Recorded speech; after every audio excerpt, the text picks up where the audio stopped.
చిన్మయి ఒక పోస్ట్ పెట్టింది. ఆ, ఇంత పెద్ద ట్వీట్ రాసింది. చిన్మయి అంటే ఎవరు? మన చిన్మయి శ్రీపాద సింగరా? ఆహా.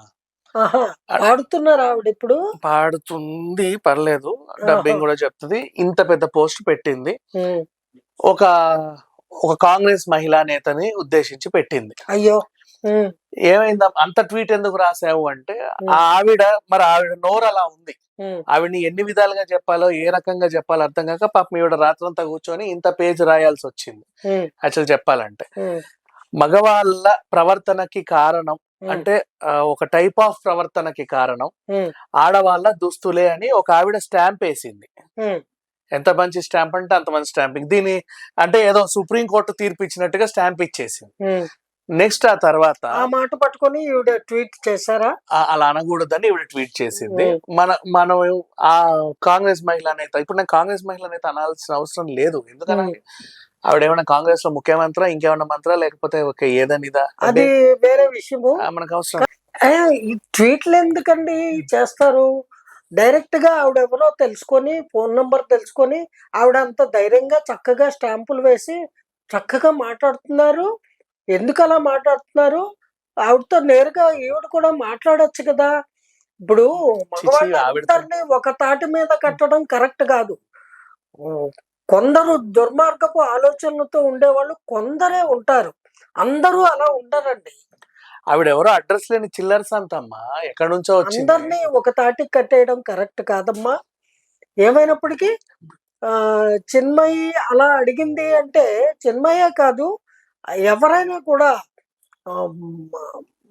మైండ్ పనిచేసే వాళ్ళు ఎవరైనా ఆలోచన చేస్తే, అందరినీ ఎవరో ఒక రేపు చేశాడని మగవాళ్ళందరినీ రేపిస్టులు అని, అలాగే ఒక అమ్మాయి ఏదో ఇంతింత బట్టలు కట్టుకుందని అందరూ అలాంటి వాళ్ళే అని ఇలా మాట్లాడడం భావ్యం కాదు. ఏమిటంటే, ఒక అతను ఉన్నాడు, ఓ పిచ్చోడు.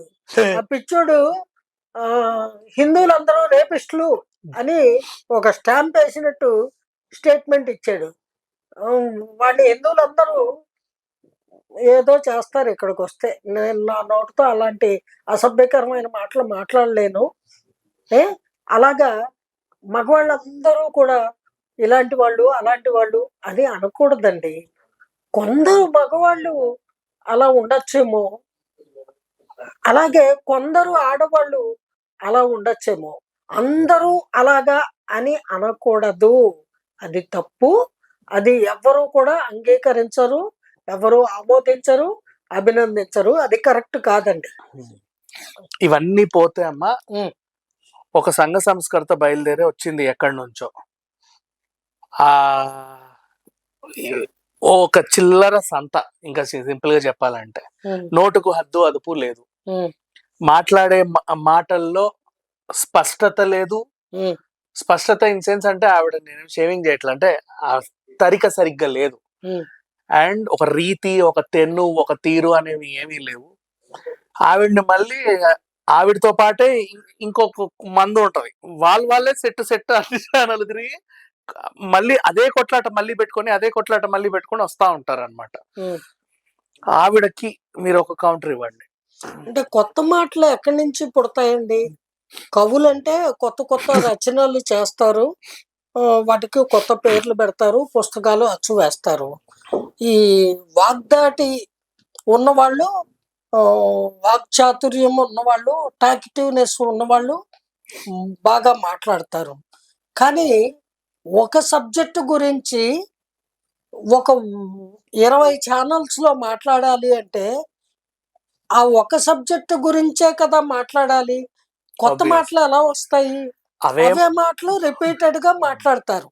ఇప్పుడు మీ ఛానల్లోనూ అదే మాట్లాడతారు, ఇంకొకరి ఛానల్లోనూ అదే మాట్లాడతారు. ఎక్కడికి వెళ్ళినా సబ్జెక్ట్ అదే, మారదు. అయితే శిల్పం అదే అయినా చెక్కడంలో కొంచెం మార్పులు ఉంటాయి. అలాగా ఒక చోట కొంచెం ఎక్కువగా మాట్లాడతారు, ఒక చోట కొంచెం తక్కువగా మాట్లాడతారు. అయితే ఈ సంఘ సంస్కర్తగా ఎవరైతే కొత్తగా తెర మీదకి వచ్చారో వారు మాట్లాడే విధానము అంత ఆమోదయోగ్యంగా లేదు. కానీ వారు మాట్లాడుతున్న అంశము కరెక్ట్ అంశమే పట్టుకుంది ఆవిడ. అందుకు ఆవిడని అభినందించాలి. ఎందుకంటే స్త్రీల యొక్క మాన మర్యాదలు కాపాడుకునే విధంగా వస్త్రధారణ చేసుకోండి అన్న మాటని మాత్రమే ఆవిడ చెప్పాలి అనే ఉద్దేశంతో వీర కంకణం కట్టుకొని మాట్లాడుతున్నారు, స్పీచ్లు ఇస్తున్నారు, డిబేట్లలో పార్టిసిపేట్ చేస్తున్నారు. అంతవరకు బాగుంది. కానీ భాష కూడా కొంతవరకు పర్వాలేదు. ఆ భాషలో కొన్ని పదాల ప్రయోగము వినడానికి ఇబ్బందికరంగా ఉంది ఆడవాళ్ళకి కూడా. అదేమిటి అంటే మగవాళ్ళని తిట్టడం. ఆ తిట్లు కూడా ఎలా అంటే ఒక వ్యక్తి తప్పు చేస్తే వారిని తప్పు చేశారు అని చెప్పొచ్చు. మందలించడానికి కూడా ఒక పద్ధతి ఉంటుంది. నీ మూతి పగల కొడతా, నువ్వు మూసుకో, నిన్ను ఎరగతీస్తా, నిన్ను కుళ్ళబొడుస్తా, నీ తోడం తీస్తా, నీ తొక్క తీస్తా బిడ్డ, నీ నీ ఫిగర్ల జిగర్ ఉందా, నీ ధర చూసుకుందాం. ఏంరా బేట, ఏమనుకుంటున్నావు ఆడవాళ్ళంటే? ఇంత తీవ్రంగా తిట్టక్కర్లేదండి. కొంచెం సంస్కారయుతంగా మాట్లాడితే, కొంచెం పాలిష్డ్ లాంగ్వేజ్ వాడితే వింటారు. ఎందుకు వినరు? వినే విధంగా చెబితే వింటారు. వినదగును ఎవ్వరు చెప్పినా అని మన పెద్దలు అన్నారు కదా. అందుకని మీరు మంచి మాటలు చెప్తున్నారు, కానీ మంచి మాటల్ని కూడా వాడితే వినడానికి బాగుంటుంది అని నా అభిప్రాయము. అందుకని సంఘ సంస్కర్త గారికి, అమ్మ తల్లి, మీరు చాలా పొదుపుగా కొన్ని వాక్యాలని వాడితే బాగుంటుంది.